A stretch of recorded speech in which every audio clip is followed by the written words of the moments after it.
Selain daripada Mimalan, satu lagi daya tarikan misteri di Gombak ialah Balai Polis Lama Gombak. Mungkin dah ramai yang pernah terbaca ataupun pergi ke kawasan tersebut. Balai ni dikatakan balai tinggal dan dia dah terbiar sejak sekian lama lah. So nak jadi cerita, kisah ni dia mula mendapat perhatian di internet dan ramai orang yang membuat spekulasi lah. Ada yang mengatakan tempat ni dulu balai polis, ada kejadian pembunuhan, bunuh diri dan sebagainya.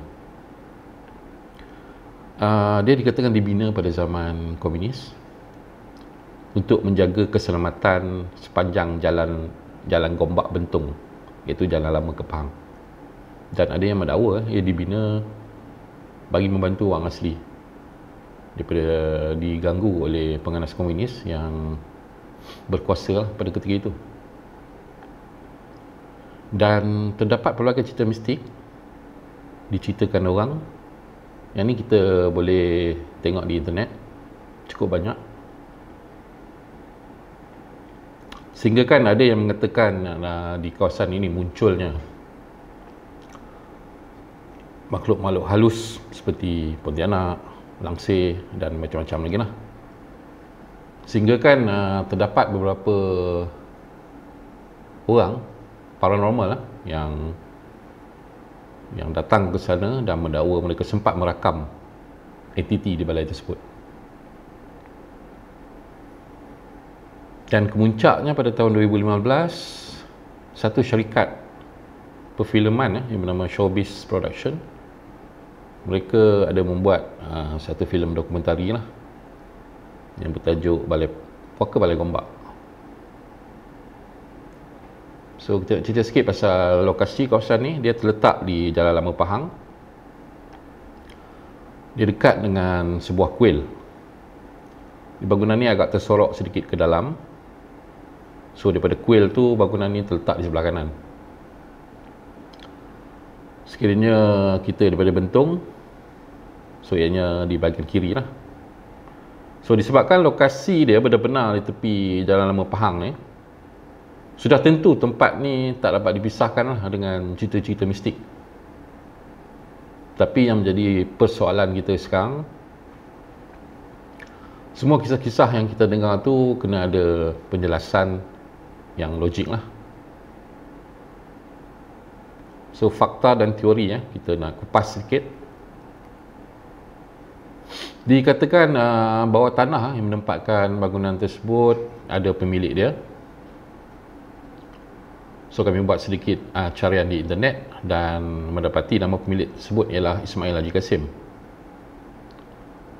So berdasarkan maklumat daripada tuan tanah kita mendapat tahu sebenarnya bangunan tu bukanlah balai polis seperti yang didakwa.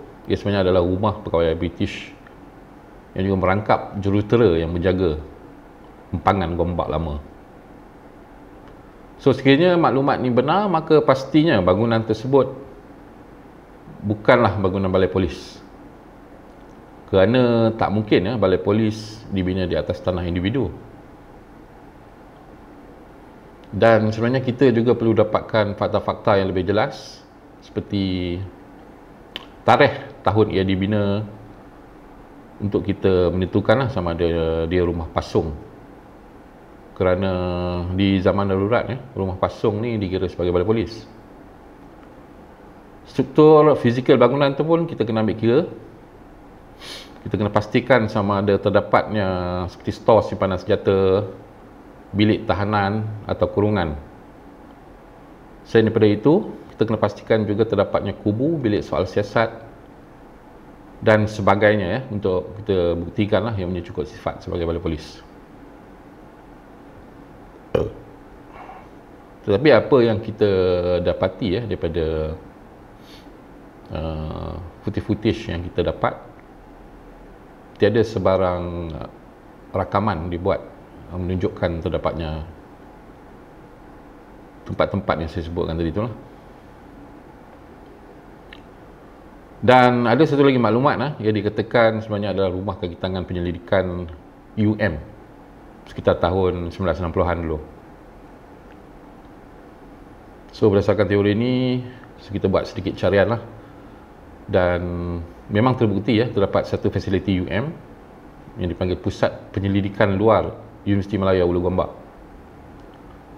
Dan malah ada penduduk yang mengakui bahawa mereka macam pelik dan aneh melihat begitu ramai paranormal ataupun orang awam yang menjadikan lokasi ni sebagai tempat menjejak entiti.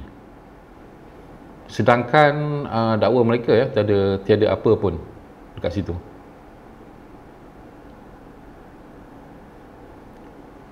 Dan daripada segi mistik kita tak beranilah nak beri huraian yang lebih lengkap.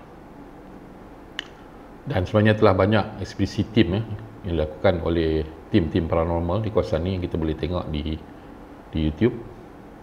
Dan macam-macam dakwaan lah yang mereka dakwa sebagai entiti mistik muncul dan menampakkan diri. Selain daripada tu, ada beberapa lagi kisah yang saya nak expose kat sini. Seperti kisah orang Korea yang hilang. Dekat situ menambahkan lagi unsur-unsur mistik lah. Dan selain daripada tu, ada yang sesat dan tak jumpa jalan balik lah sewaktu melakukan jungle trekking. Dan ada satu kisah perempuan duduk di tengah jalan pada waktu malam. Dan dikatakan hantu orang Indonesia yang mati dibunuh berkaitan dengan sebuah kuil India di situ. Jadi kebenaran kisah Balai Lomang Gombak ini akan tetap menjadi misteri di internet selagi tiada pihak yang tampil memberi pengesahan melalui dokumen-dokumen kerajaan yang sah.